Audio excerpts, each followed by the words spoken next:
ইতিকাফের কোনো ফজিলত নেই। ইতিকাফ ফরজ নয়, ওয়াজিবও নয়। বেশি ইবাদত করার আশায় একটি পদ্ধতির নাম ইতিকাফ। ইতিকাফ প্রত্যেককেই করতে হবে বিষয়টি এমন নয়। মহল্লার গ্রামে অন্তত একজনকে ইতিকাফ করতে হবে মর্মে কথাটি মিথ্যা। এমন মনে করলে তা গুনাহ হবে। একটি বেশি ইবাদত করবে তার পদ্ধতিকে ইতিকাফ বলা হয়। রাসূল সাল্লাল্লাহু আলাইহি ওয়াসাল্লাম জীবনে ইতিকাফ করেছেন, তার পরিবারও তার পরবর্তীতে ইতিকাফ করেন। ইতিকাফের পদ্ধতিতে আয়েশা রাদিয়াল্লাহু তাআলা আনহা বলেন, আস-সুন্নাতু লিল মুতাকিফ, ইতিকাফকারীর জন্য সুন্নাত আল্লাহ ইয়াউদা মারিদান, অসুস্থ ব্যক্তিকে দেখতে যেতে পাবে না। ওয়ালা ইয়াশহাদা জানাজাতান, কোনো জানাজায় উপস্থিত হতে পাবে না। হঠাৎ করে এমন কথা হলো কেন যে কোনো জানাজায় যেতে পাবে না আর অসুস্থ ব্যক্তিকে দেখতে যেতে পাবে না? মানুষের উপরে মানুষের 6টা হক রয়েছে। লিল মুমিন আলাল মুমিন সিত্ত খেসালিন, 6টা কাজ হক রয়েছে যা একজন মানুষ আরেকজন মানুষের জন্য করতেই হবে, জরুরি অধিকার। তার একটা হচ্ছে কোনো ব্যক্তি অসুস্থ হলে তাকে দেখতে যেতে হবে। আপনার কাছে ও এটা অধিকার রাখে যে আপনি দেখতে যাবেন, এটা জরুরি। হ্যাঁ, আল্লাহ তাআলা একটা দয়া রহমত করবেন যা রাসূল সাল্লাল্লাহু আলাইহি ওয়াসাল্লাম বলেছেন, এটা একটা অতিরিক্ত আল্লাহর পক্ষ থেকে দয়া, বোনাস। তাতে তিনি বলেছেন কোনো ব্যক্তি যদি সকালে কাউকে দেখতে যায় অসুস্থ ব্যক্তিকে, তাহলে সন্ধ্যা পর্যন্ত 70,000 ফেরেশতা তার জন্য ক্ষমা চাইবে। আর যদি সন্ধ্যায় দেখতে চাই তাহলে সকাল পর্যন্ত 70,000 ফেরেশতা তার জন্য ক্ষমা চাইবে। আপনি যেতে বাধ্য, কিন্তু যেটা হবে সেটা আল্লাহর দয়া। দয়া হলেও আপনাকে যেতে হবে, না হলেও যেতে হবে অসুস্থ ব্যক্তিকে দেখতে, এটা আপনার জিম্মেদারি। তাই এখানে বলা হলো ইতিকাফে এই কাজে যাবে না, যদিও কাজটা জরুরি। জানাজায় উপস্থিত হবে না। রাসূল সাল্লাল্লাহু আলাইহি ওয়াসাল্লাম বলেছেন কেউ যদি জানাজায় উপস্থিত হয় তাহলে 1 কেরাত নেকি, মাটি দেওয়া পর্যন্ত যদি থাকে তাহলে 2 কেরাত নেকি। 1 কেরাত হলো উহুদ পাহাড়ের সমান। আর উহুদ পাহাড় 4 কিলোমিটার প্রশস্ত, 8 কিলোমিটার লম্বা। নিচে যে কত আছে তা মানুষ জানে না। তাহলে অনেক নেকি। জানাজায় যাবেন, মাটি দেওয়া পর্যন্ত থাকবেন, সবাই মিলে দোয়া করলে তা বিদাত হবে, তখন অংশগ্রহণ করবেন না। মাটি দেওয়া শেষে বলবেন আল্লাহুম্মা গফির লাহু ওয়া সাব্বিতহু, বাস ফিরে আসবেন। তো এই যে এত নেকি, এটা আল্লাহর দয়া, আপনি জানাজায় যেতে বাধ্য। তো ইতিকাফ অবস্থায় এই বাধ্য কাজগুলি করা হবে না। এরপরে বলেন ওয়ালা ইয়ামাসসা ইমরাআতান, পারিবারিক স্ত্রী মিলনে লিপ্ত হতে পাবে না। ওয়ালা ইউবাশিরাহা, তার শরীরের সাথে শরীর মিলাতে পাবে না। ওয়ালা ইখরুজা লিহাজাতিন ইল্লা লিমা লা বুদ্দা মিনহু, জরুরি প্রয়োজন ছাড়া স্থান ত্যাগ করতে পাবে না। তাহলে পেশাব পায়খানা, গোসল জরুরি প্রয়োজন ছাড়া যে জায়গায় থাকছে, মসজিদ, তো মসজিদ পুরোটাই ধরে নিতে পারি আমরা আমাদের শারীরিক সুবিধার জন্য। তো জরুরি প্রয়োজন ছাড়া তার স্থান থেকে যেতে পাবে না। এ কথা রাসূল সাল্লাল্লাহু আলাইহি সাল্লাম বলেন, যা আয়েশা রাদিয়াল্লাহু তাআলা আনহা সুন্নাত বলে ঘোষণা করেন। তিনি আরও বলেন, লা ইতিকাফা ইল্লা বিসিয়ামিন, সিয়াম ছাড়া ইতিকাফ হয় না। ওয়ালা ইতিকাফা ইল্লা বিমসজিদিন জামে, জুমা মসজিদ ছাড়া ইতিকাফ হয় না। অক্তিয়া মসজিদে ইতিকাফ হবে না। কোনো পুরুষ, কোনো মহিলা কোনো বাড়িতে ইতিকাফ করতে পাবে না। কোনো মক্তব ঘরে ইতিকাফ হবে না। অক্তিয়া মসজিদে ইতিকাফ হবে না। সিয়াম ছাড়া ইতিকাফ হবে না। জুমা মসজিদ ছাড়া ইতিকাফ হবে না। 10 দিনের কমে ইতিকাফ হবে না। যেসব মন্তব্য শুনেছেন আলেম ওলামাদের, একদিন হলেও ইতিকাফ চলে, 3 দিন হলেও চলে, এর কোনো প্রমাণ নেই। উমর রাদিয়াল্লাহু তাআলা আনহু আল্লাহর নবীকে বলেন, আল্লাহর নবী, আমি কাবা ঘরে একদিন ইতিকাফের মানত মেনেছিলাম। তখন আল্লাহ রাসূল বললেন, ঠিক আছে, তুমি কাবা ঘরে মানত পূর্ণ করে নাও। ওটা হলো মানত, যা করতেই হবে। মানতে নেকি নেই, করতে বাধ্য। যেহেতু মানত পূর্ণ করতেই হবে, কাজেই তোমার মানত ছিল একদিনের ইতিকাফের, সেটা করে নাও। এর অর্থ এই নয় যে 10 দিনের কমে ইতিকাফ চলে। 10 দিনের কমে ইতিকাফ চলে না। সিয়াম ছাড়া চলে না, জুমা মসজিদ ছাড়া চলে না। মহিলারাও ইতিকাফ করতে পারে, জুমা মসজিদে তাদের নিরাপদ ব্যবস্থা থাকলে করতে পারে, কোনো সমস্যা নেই। রাসূল সাল্লাল্লাহু আলাইহি সাল্লামের পরিবারবর্গ ইতিকাফ করতেন। বলছিলাম ইতিকাফ বিষয়টি ভালোভাবে বুঝেছি বলেই আমরা অনুমান করছি, এবং সেভাবেই আমরা আমল করব ও মানুষকে বলবো। বিপরীত মানুষ কিছু বলতে চাইলে তা গ্রহণীয় হবে না। লাইলাতুল কদর, আল্লাহ তাআলা বলেন, ইন্না আনজালনাহু ফি লাইলাতিন মুবারাকা, নিশ্চয় আমি কোরআন মাজিদ মঙ্গলময় বরকতময় রাতে অবতীর্ণ করেছি। ইন্না কুন্না মুনজিরিন, এ দিয়ে আমি মানুষকে সতর্ক করতে চেয়েছি। আমি মঙ্গলময় রাতে কোরআন অবতীর্ণ করেছি, আর এ দিয়ে আমি মানুষকে সতর্ক করতে চেয়েছি।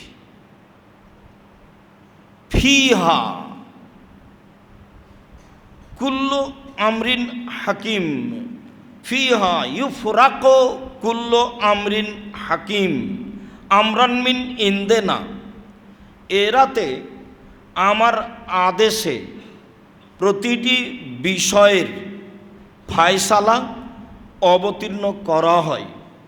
এ রাতে আমার আদেশে প্রতিটি বিষয়ে ফায়সালা অবতীর্ণ করা হয়। এ রাতে আমার আদেশে প্রতিটি বিষয়ে ফায়সালা অবতীর্ণ করা হয়। আল্লাহ তাআলা সূরা কাদরে বলেন, ইন্না আনজালনাহু ফি লাইলাতিল কদর, নিশ্চয় আমি কোরআন কদরের রাতে অবতীর্ণ করেছি। ওমা আদরাকা মা লাইলাতুল কদর, মুহাম্মদ সাল্লাল্লাহু আলাইহি সাল্লাম, আপনি কি বলতে পারেন লাইলাতুল কদর কি, কদরের রাত কি? লাইলাতুল কদরে খায়রুম মিন আলফি শাহর, কদরের রাত 1000 মাসের চেয়ে উত্তম। 1000 মাস ইবাদত করে মানুষ যে ফল ভোগ করবে, কদরের রাতে ইবাদত করলে মানুষ সে ফল ভোগ করবে। এ কথা আল্লাহ তাআলা বলেন। তিনি বলেন, তানাজ্জালুল মালায়েকাতু ফিহা বিইজনি রব্বিহিম মিন কুল্লি আমর, সে রাতে জিবরাইল আলাইহিস সালাম এবং অসংখ্য ফেরেশতা আল্লাহর আদেশে, তাদের প্রতিপালকের আদেশে প্রতিটি বিষয়ের ফায়সালা নিয়ে অবতীর্ণ হন।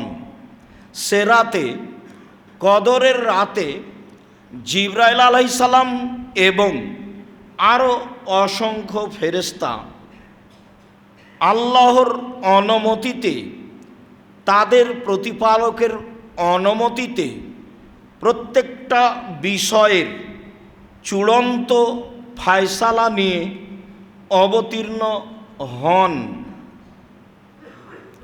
সালামুন হিয়া, রাতটি স্বচ্ছ, পরিষ্কার, মর্যাদাপূর্ণ, শান্তিপূর্ণ থাকে ফজর পর্যন্ত। সালামুন হিয়া হাত্তা মাতলাইল ফজর, ফজর পর্যন্ত রাতটি নিঝুম, শান্তিপূর্ণ থাকে, এ কথা আল্লাহ তাআলা বলেন। আয়েশা রাদিয়াল্লাহু তাআলা আনহা বলেন, রাসূল সাল্লাল্লাহু আলাইহি ওয়াসাল্লাম বলেছেন, তাহাররাউ লাইলাতাল কদরে ফিল বিতরে মিনাল আশরিল আওয়াখিরে মিন রমাদানা। পৃথিবীর মানুষ, তোমরা লাইলাতুল কদর, রমজানের শেষ দশকে বিজোড় রাতে অন্বেষণ করো। পৃথিবীর মানুষ, তোমরা লাইলাতুল কদর, রমজানের শেষ দশকে বিজোড় রাতে খুঁজো। বুখারী, মুসলিম।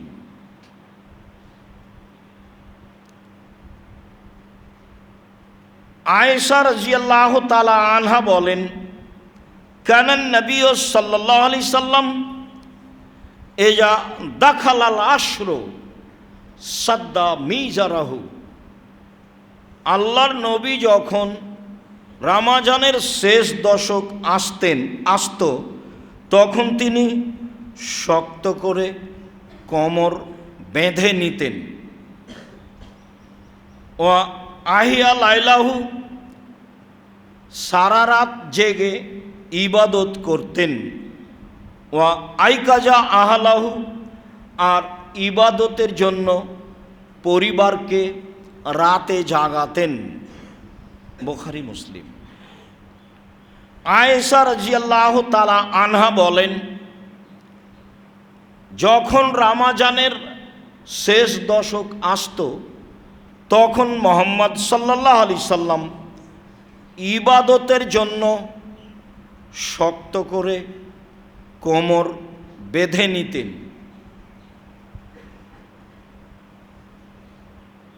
সারা রাত ইবাদত করতেন, পরিবারকে ইবাদতের জন্য জাগাতেন। বুখারী, মুসলিম। অর্থ, কোমর বেঁধে নিতেন বা লুঙ্গি গুটিয়ে নিতেন। যখন কোনো মানুষ শক্ত কোনো কাজ করতে যায়, আমরা চাঁপাইনবাবগঞ্জের মানুষ হিসেবে যা বুঝি, তাতে কোনো শক্ত কাজ করতে গেলে সাধারণত গ্রামের মানুষেরা কোমরে গামছাটা খুব শক্ত করে বাঁধে বা এরকম কিছু বাঁধে। শেষের দশক আসলে তিনি শক্ত করে কোমর বেঁধে নিতেন, লুঙ্গি গুটিয়ে নিতেন। এর অর্থ কি? এর অর্থ পরের দুটি বাক্য, সারা রাত ইবাদতের জন্য প্রস্তুতি নিতেন। তিনি সারা রাত ইবাদত করতেন এবং পরিবারকে ইবাদতের জন্য জাগাতেন। বুখারী, মুসলিম। আয়েশা রাদিয়াল্লাহু তাআলা আনহা বলেন, কুলতু, আমি বললাম, ইয়া রাসূলুল্লাহ, ইন আলিমতু আইয়ু লাইলাতিন লাইলাতুল কদরে মা আকুলু ফিহা। আয়েশা রাদিয়াল্লাহু তাআলা আনহা বলেন, আমি বললাম, হে আল্লাহর রসুল, আমি যদি বুঝতে পারি লাইলাতুল কাদর কোনটি, আমি যদি লাইলাতুল কাদর জানতে পারি, তাহলে আমি সেখানে কি বলবো? মাকুল ফিহা, সেখানে আমি কি বলবো? তখন রাসূল সাল্লাল্লাহু আলাইহি সাল্লাম বললেন, কুলি, তুমি বলো, আল্লাহুম্মা ইন্নাকা আফুবুন তুহিব্বুল আফওয়া, হে আল্লাহ, তুমি ক্ষমাশীল, ক্ষমাকে ভালোবাসো, আমাকে ক্ষমা করো। তুমি বলবা, আল্লাহুম্মা ইন্নাকা আফুবুন তুহিব্বুল আফওয়া ফাফু আন্নি, হে আল্লাহ, তুমি ক্ষমাশীল, ক্ষমাকে ভালোবাসো, আমাকে ক্ষমা করো। এইটা বলবা। এই কথা, এই দোয়া রাসূল সাল্লাল্লাহু আলাইহি সাল্লাম আয়েশা রাদিয়াল্লাহু তাআলা আনহাকে শিখিয়ে দিলেন। অবগত হচ্ছিলাম লাইলাতুল কাদরের করণীয় এবং লাইলাতুল কাদরের প্রস্তুতি। আবু হুরায়রা রাদিয়াল্লাহু তাআলা আনহু বলেন, রাসূল সাল্লাল্লাহু আলাইহি ওয়াসাল্লাম বলেছেন, মান কামা লাইলাতুল কদরে ঈমানান ওয়া ইহতিসাবান গফিরা লাহু মা তাকাদ্দামা মিন জামবিহি, যে ব্যক্তি লাইলাতুল কদরে সারা রাতভর ইবাদত করল, তার অতীতের সব পাপ ক্ষমা করা হলো। ঈমান সহকারে নেকির আশায় সে যদি লাইলাতুল কদর জেগে ইবাদত করে, তাহলে তার অতীতের পাপ ক্ষমা করা হবে বলে রাসূল সাল্লাল্লাহু আলাইহি সাল্লাম ঘোষণা দিয়েছেন। হাদিস বুখারী মুসলিম। আবু হুরায়রা রাদিয়াল্লাহু তাআলা আনহু বলেন, রাসূল সাল্লাল্লাহু আলাইহি ওয়াসাল্লাম বলেছেন, এদা জাআকুম রমাজানু, যখন তোমাদের কাছে রমাজান চলে আসে, শাহরুন মুবারাকুন, তা হচ্ছে মঙ্গলময় মাস, তা হচ্ছে বরকতময় মাস, ফিহে লাইলাতুন খায়রুম মিন আলফি শাহর, তাতে একটি রাত রয়েছে যা হাজার মাসের চেয়ে উত্তম। রমজান মাস তোমাদের কাছে এসেছে, আসে। রমজান মাস মঙ্গলময় বরকতময় মাস, তাতে একটি রাত রয়েছে যা হাজার মাসের চেয়ে উত্তম। মান হরেমাল খৈরাকুল্লাহু, যাকে সে রাত হতে বঞ্চিত রাখা হলো, তাকে সব কল্যাণ থেকে বঞ্চিত রাখা হলো। ওয়াফি রিওয়ায়াতিন ফিহা লাইলাতুন, তাতে একটি রাত রয়েছে। ফামান হরেমা খৈরাহা ফা হরেমা কুল্লা খৈরাহ, সেই রাত থেকে যাকে বঞ্চিত করা হলো, তাকে সব কল্যাণ থেকে বঞ্চিত করা হলো। লা ইউহরামু খায়রাহা ইল্লা কুল্লু মাহরুমিন, প্রত্যেক কল্যাণ হতে বঞ্চিত মানুষকেই সেই দিন বঞ্চিত রাখা হয়। প্রত্যেক দয়া রহমত হতে বঞ্চিত মানুষকেই সেই দিন বঞ্চিত রাখা হয়। প্রত্যেক দয়া কল্যাণ হতে বঞ্চিত মানুষকেই সে রাতে বঞ্চিত করা হয়। এ কথা মুহাম্মদ সাল্লাল্লাহু আলাইহি সাল্লাম বলেন। হাদিস সহিহ, তিরমিজি, আবু দাউদ। সম্মানিত দিনী ভাই বোন, লাইলাতুল কাদর, লাইলাতুল কাদর একটি অতীব গুরুত্বপূর্ণ মাস, যা আমাদের জন্য ভেবে কিছু আমল করা উচিত। আল্লাহ আমাদের তৌফিক দান করুক আমলের। আল্লাহুম্মা আমিন। আল্লাহুম্মা সাল্লি আলাইহি।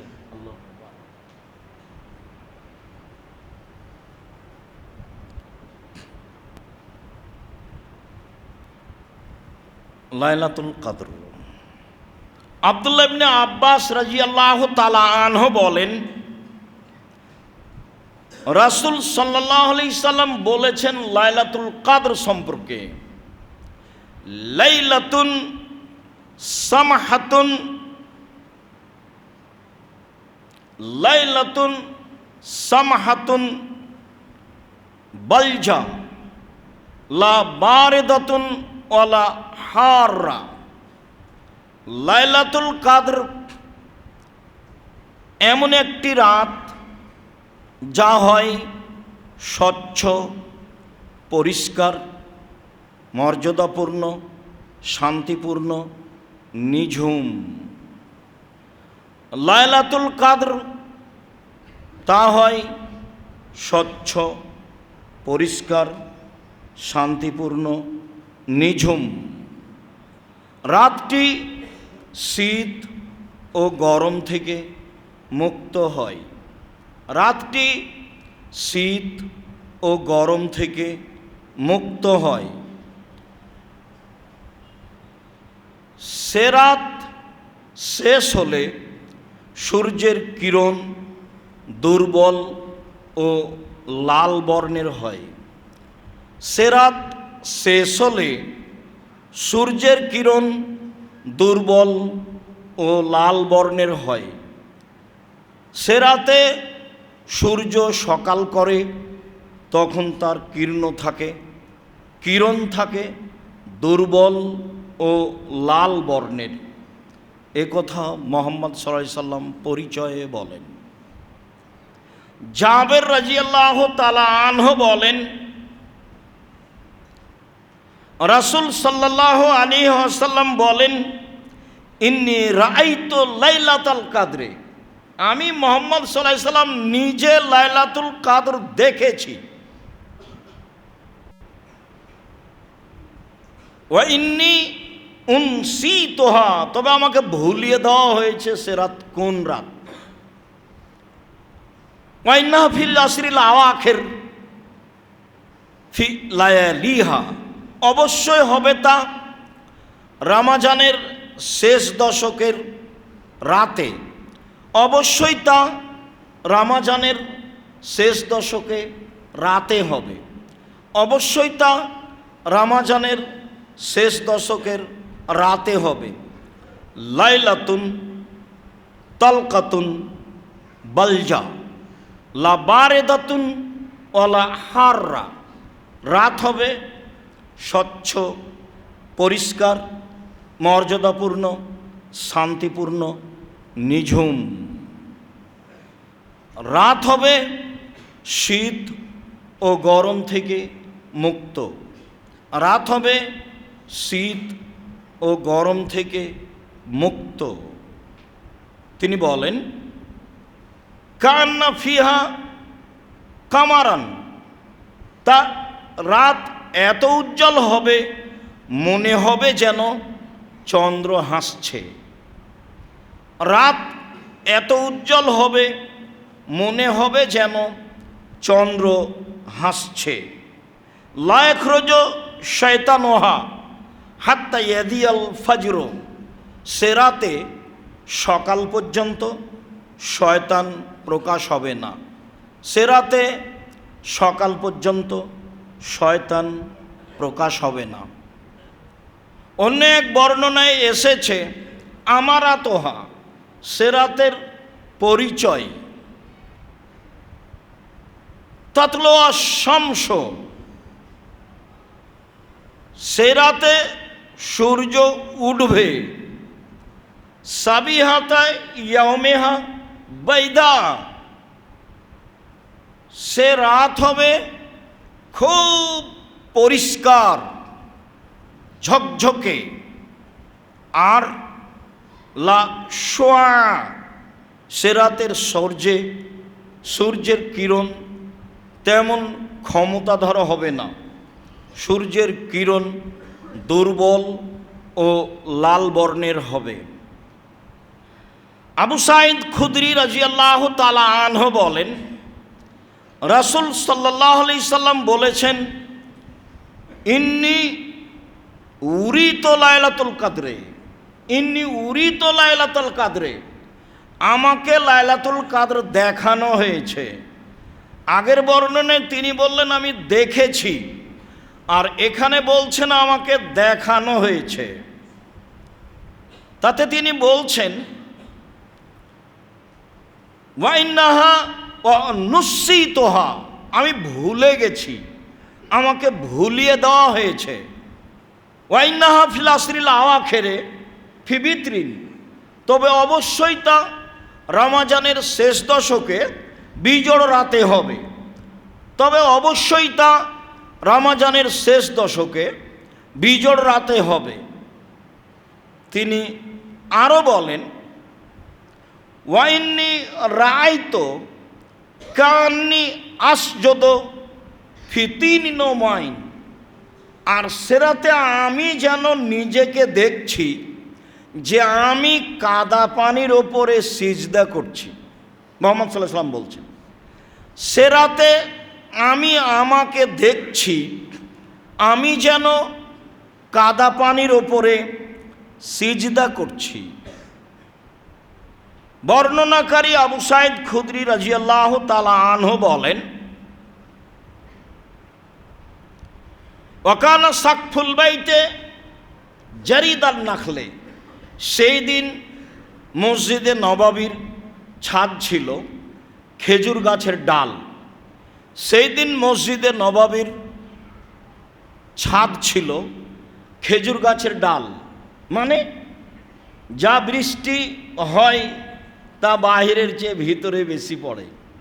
মানে ঘটনা আসমানিদের দেখতে যদি চাও, মানে বৃষ্টি হলে গড়ে ঘরের ভিতরেই পড়ে।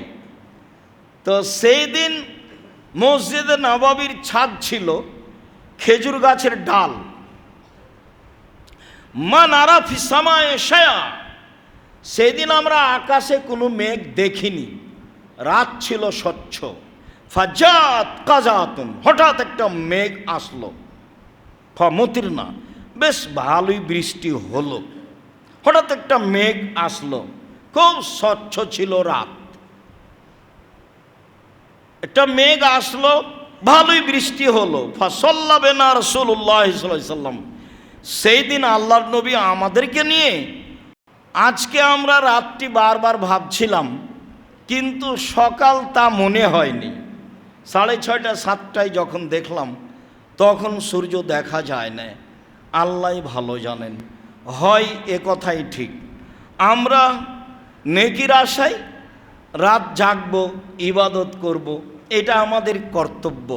আমাদের কর্তব্য করে যাই আর বলতে চেষ্টা করি অন্য অন্য দোয়া সহ আয়েশা রাদিয়াল্লাহু তাআলা আনহার বলা দোয়া। বলছিলাম লাইলাতুল কাদর। লাইলাতুল কাদর একটি গুরুত্বপূর্ণ রাত, যার চিহ্ন রাসূল সাল্লাল্লাহু আলাইহি ওয়াসাল্লাম বলেছেন, যার প্রস্তুতি নিতে রাসূল সাল্লাল্লাহু আলাইহি ওয়াসাল্লাম বলেছেন, নিজেও প্রস্তুতি নিয়েছেন। আজকের খুতবার শেষের অংশ। আব্দুল্লাহ ইবনে উমর রাদিয়াল্লাহু তাআলা আনহু বলেন ফারাজা রাসূলুল্লাহ সাল্লাল্লাহু আলাইহি সাল্লাম যাকাত আল ফিতরে সান মিন তামরিন আও সান মিন শাইরিন, আল্লাহর নবী যাকাতুল ফিতর ফরজ করেছেন 1 সা খেজুর অথবা 1 সা জব আলাল আবদে অল হুররে, দাস দাসী ও স্বাধীন মানুষের উপরে। অযাকারে ওয়াল উনসা, মহিলা ও পুরুষের উপরে। অসাগিরে ওয়াল কাবিরে, ছোট ও বড়র উপরে। মিনাল মুসলিমিনা, সকল মুসলমানের পক্ষ হতে। বুখারী মুসলিম। অন্য এক বর্ণনায় এসেছে আলা কুল্লে নাফসিন মিনাল মুসলিমিনা, প্রত্যেক মুসলমানের আত্মার উপরে। এই জন্যই বিদ্বানগণ বলেছেন ঈদুল ফিতরের রাতে কোনো ছেলে মেয়ে জন্ম নিলেও তার ফিতরা দিতে হবে। যদিও ফিতরার লক্ষ্য উদ্দেশ্য তাকে ভুল ত্রুটি থেকে মুক্তি করা, কিন্তু বিবরণে বোঝা যায়, একাধিক সহিহ হাদিসের মাধ্যমে মুসলিম গ্রন্থে এসেছে, প্রত্যেক আত্মাকেই জাকাতুল ফিতর দিতে হবে। মহিলা পুরুষ, ধনী গরিব, দাস দাসী, স্বাধীন পুরুষ নারী, মানুষ ফকির ভিক্ষুক, ফকির মিসকিন, ধনী গরিব, পুরুষ নারী, সবাকেই জাকাতুল ফিতরা দিতে হবে, দিতে বাধ্য। তিনি বলেন, ও আমারা বেহা আন্তুয়াদ্দা কাবলা খরুজিন নাস ইলা সালাহ, ঈদের মাঠে যাওয়ার পূর্বে তা বের করতে হবে। ঈদের মাঠে যাওয়ার পূর্বে তা বের করতে হবে। 15 দিন আগে বের করার কোনো প্রশ্নই আসে না। 27শে রামাজানে, 25শে রামাজানে ফিতরা বের করার কোনো প্রশ্নই আসে না। অবশ্যই সুন্নাত, যা আগে থেকে করে আসছিলেন, ঈদের দিন সকালে। নিতান্তই সাহাবী থেকে প্রমাণিত হয় যে একদিন বা 2 দিন আগে 29 বা 30শে রামাজান করা যায়। এটাই সুন্নাত যে ঈদের মাঠে যাওয়ার পূর্বেই তা বের করতে হবে। আব্দুল্লাহ ইবনে আব্বাস রাদিয়াল্লাহু তাআলা আনহু বলেন, রাসূল সাল্লাল্লাহু আলাইহি সাল্লাম ফারাজা যাকাতাল ফিতরে, যাকাতুল ফিতর ফরজ করেছেন। যাকাতুল ফিতর তিনি ফরজ করেছেন সকল মুসলিম নারী পুরুষের উপরে। তো মাতাল্লি অতহরতান লিসায় মিনাল লাগবে ও রাফাসে অত মাতাল্লিল মাসাকিন, অবশ্যই তা মুসলিম পুরুষ নারীকে তার অহেতুক কথা ও মন্দ কাজকর্ম থেকে পবিত্র করার লক্ষ্যে। সেম থেকেছে, অপছন্দ কথা ও কর্ম বলে ফেলেছে, তাকে পবিত্র করার জন্যই ফিতরা ফরজ করা হয়েছে। অত মাতাল্লিল মাসাকিন, আর অবশ্যই তা ফকির মিসকিনের খাদ্য হিসাবে ফরজ করা হয়েছে। মর্মে সবাই বলতে চেয়েছে, প্রায় অধিকাংশই বলতে চেয়েছে যে ফিতরা শুধু ফকির মিসকিনকে দিতে হবে। ভারত, বাংলাদেশ, পাকিস্তানের আলেম ওলামা মনে করেন যে ফিতরা যাকাতের মতোই ফকির মিসকিন, বেসরকারি কওমি মাদ্রাসা ফি সাবিলিল্লাহ হিসাবে দিতে হবে। তবে হাদিসে ফকির মিসকিনের কথাই উল্লেখ রয়েছে, আর সেটাই উত্তম হবে। জরুরি কথা, আবু সাঈদ খুদরি রাদিয়াল্লাহু তাআলা আনহু বলেন, কুন্না নুতি যাকাতাল ফিতরে সান মিন তামিন ফি জামানিন নবী সাল্লাল্লাহু আলাইহি সাল্লাম, রাসূলের যুগে আমরা 100 খাদ্য ফিতরা দিতাম। আও সান মিন তামরিন, রাসূলের যুগে আমরা 100 খেজুর ফিতরা দিতাম। আও সান মিন শাইরিন, রাসূলের যুগে আমরা 100 জব ফিতরা দিতাম। ও সান মিন জাবিবিন, 100 শুখা আঙ্গুর কিশমিশ ফিতরা দিতাম। অসান মিন আকেতিন, রাসূলের যুগে আমরা 100 পনির ফিতরা দিতাম। হাদিস সহিহ। লম্বা বিবরণে বোঝা যায় মানুষ যা খাদ্য খায় সেটাই ফিতরা দিবে, এটাই উত্তম হবে। চলন্ত যেটা ভালো সেটাই ভালো হবে। এরপরে তিনি বলছেন, ফাম্মা আনা ফালা আজালো কুনতু উখরিজুহু কামা কুনতু উখরিজুহু ফি জামানিন নবী সাল্লাল্লাহু আলাইহি সাল্লাম, আমি সর্বদা 100 বের করব রাসূলের যুগে যা করেছি। আবার বলছেন, লা আখরুজু আবাদান ইল্লা সাম, আমি একসা ছাড়া ফেতরা বের করব না। আমি সর্বদা রাসূলের যুগে যেভাবে একসা ফেতরা দিতাম সেই একসাই ফেতরা দিব। আমি সর্বদা একসাই ফেতরা দিব। কাল রাজুলুন মিনাল কওমি, জনগণের মধ্য হতে একজন দাঁড়িয়ে বলল, আমুদ্দাইনে মিন কামহিন, কেন অর্ধসা গম দিলে হবে না? 1.25 কেজি গম দিলে হবে না কেন? অর্ধসা 2 মুদ অর্ধসা গম দিলে হবে না? কাল আল্লাহ, তিনি বললেন না, হবে না। তিলকা ফেল মুআবিয়া, তা হচ্ছে মুআবিয়ার কর্ম। তিলকা কিমাত মুআবিয়া, তা হচ্ছে মুআবিয়ার মূল্য নির্ধারণ। লাক বালোহা, আমি কখনো তা গ্রহণ করব না। ওলা ফালোহা, আমি কখনো সে কাজ করব না। এটা মুআবিয়ার মূল্য নির্ধারণ। মুআবিয়ার মূল্য নির্ধারণ আমি কখনো গ্রহণ করব না, কখনো নয়, কোশ্চিন কালেও নয়। ঘটনা কি?